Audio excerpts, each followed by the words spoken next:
Assalamu alaikum, bonjour à toutes, j'espère que vous allez bien.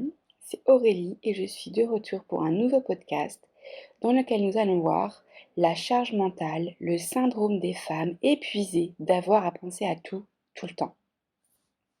Une femme tout au long de sa vie aura plusieurs rôles à jouer. Elle naît fille, dans le sens enfant de, mais elle peut également être sœur, mère, épouse, femme, et parfois dans sa vie professionnelle, elle peut être salariée ou bien entrepreneur, indépendante. Une femme a donc plusieurs rôles à jouer dans sa vie et souvent ils se combinent entre vie personnelle et vie professionnelle.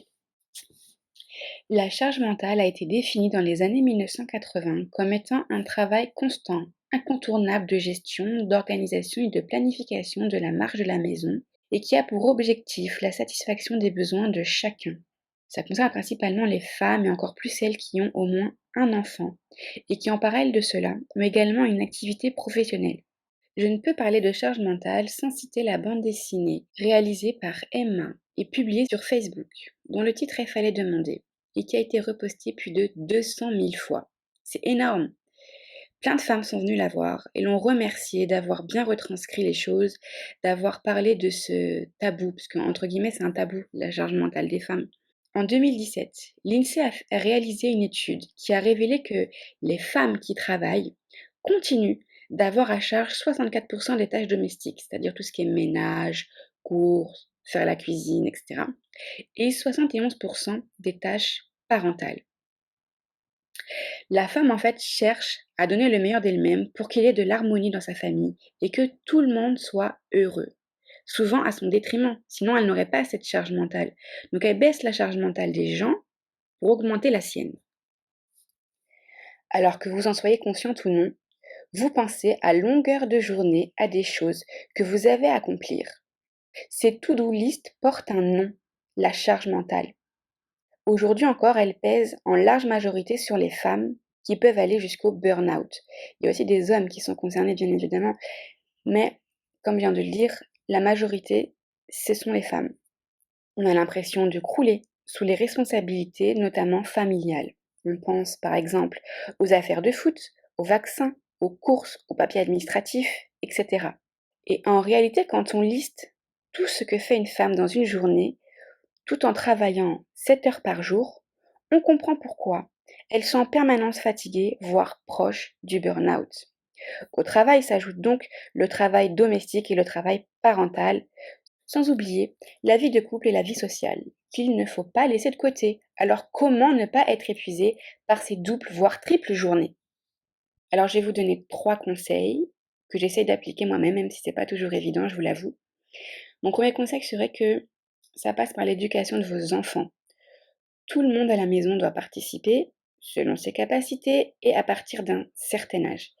Je pense qu'il est important de transmettre à nos enfants de bonnes valeurs. Par exemple, éduquer les filles autrement qu'avec un aspirateur entre les mains, mais aussi responsabiliser les garçons le plus tôt possible et surtout montrer l'exemple. Deuxième conseil, ça passe aussi par la communication dans un couple, dans une famille, car vous êtes une équipe. Tout le monde doit y trouver son compte et vous devez trouver l'organisation qui vous convient. Pour cela, vous aurez sûrement recours à la négociation. Ensuite, c'est à vous de voir comment vous voulez fonctionner, bien sûr. Donc, soit vous faites tout ensemble, les courses ensemble, le ménage ensemble, on s'occupe des enfants ensemble, etc. Soit vous déléguez et répartissez les tâches entre vous. C'est-à-dire, par exemple, vous pouvez gérer les enfants le matin et votre mari le soir, ou vous occuper des courses et lui du linge, etc. Et troisième conseil, il faut que vous appreniez à déléguer pour pouvoir lâcher prise et pour arrêter de vous oublier. C'est très important que vous pensez aussi à vous, que vous vous dégagez du temps pour vous, 100% pour vous. Je dis pas une journée, après si vous avez la capacité de faire une journée, tant mieux. Mais si vous n'avez pas la capacité, tout est bon à prendre, même si c'est juste 5 minutes. Mais il faut que ce temps soit 100% pour vous, où personne ne vous dérange, personne n'a besoin de vous. Les gens doivent apprendre à faire sans vous. Et comme ça vous dégage du temps. Et vous pouvez, je sais pas moi, regarder votre série, peut-être tout simplement dormir, faire un tour toute seule, je sais pas moi, faire du shopping, aller chez le coiffeur, faire des séances de massage, peu importe, ce temps, il est 100 pour vous. Vous coupez. Pourquoi je dis qu'il est important de couper? Parce que moi, je suis une femme, j'ai 4 enfants, alhamdoulilah, je suis mariée, je suis auto-entrepreneur depuis 2019 et avant d'être auto-entrepreneur, j'étais salariée. J'étais assistante juridique dans des cabinets d'avocats et je travaillais 6 ans dans des cabinets d'avocats. J'ai fait du droit des sociétés, du droit du travail, du droit pénal, droit de la construction, droit immobilier. C'était assez stressant. Bon, c'est vrai que ça dépend aussi des cabinets. Tous les avocats, ne sont pas, insupportables et cetera. Mais bon, c'est vrai que la plupart, sont assez exigeants. Du coup, il y a une grosse pression. Et moi, au moment où j'étais salariée, j'étais aussi maman seule. J'élevais seule mes enfants, mes 2 garçons. Et du coup, je passais mon temps à courir à droite, à gauche. Donc j'avais une charge mentale assez forte. Depuis, je me suis mariée, j'ai eu 2 autres enfants et je suis devenue auto-entrepreneur comme je vous l'ai dit. Et en plus de cela, je suis HPE. Donc HPE, ça veut dire haut potentiel émotionnel. C'est vrai que sur ce point-là, on pourrait dire que c'est un facteur aggravant puisque naturellement, j'ai mon cerveau qui tourne tout le temps. Donc naturellement, on va dire que j'ai cette charge mentale. Mais c'est vrai que des fois, elle est plus importante qu'à d'autres moments. Par exemple, là, on est au mois d'août, beh, ça fait 6 mois que ma charge mentale est assez, intense, où chaque jour je suis stressée et cetera. Pourquoi? Parce que je dois gérer mon activité d'auto-entrepreneur, donc j'ai une boutique en ligne de prêt-à-porter, mais j'ai également un organisme de formation à gérer, même si je le fais avec mon mari. Donc il faut tout préparer, les supports, les vidéos, faut publier des choses sur les réseaux sociaux, sur YouTube, puisque les podcasts, par exemple, je les publie sur YouTube. Faut enregistrer les podcasts. Il y a énormément de choses à faire. Il faut aussi suivre les apprenants, faut mettre plein de choses en place.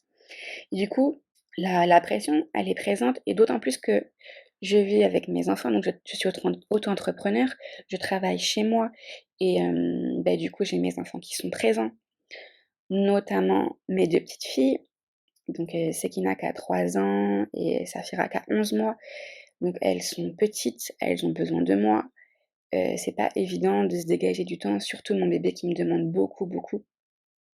Elle va jusqu'à taper derrière la porte si je ne la prends pas, donc c'est compliqué.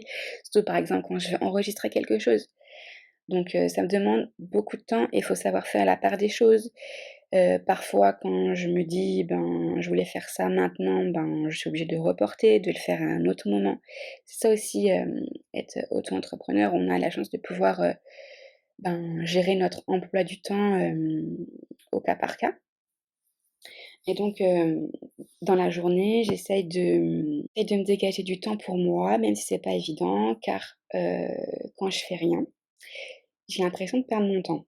Mais ce temps, je sais qu'il est aussi important pour moi. J'en ai besoin pour me ressourcer, pour faire une pause. Du coup, pour que la charge mentale soit moins importante, je me fais des to-do list des choses que je dois faire.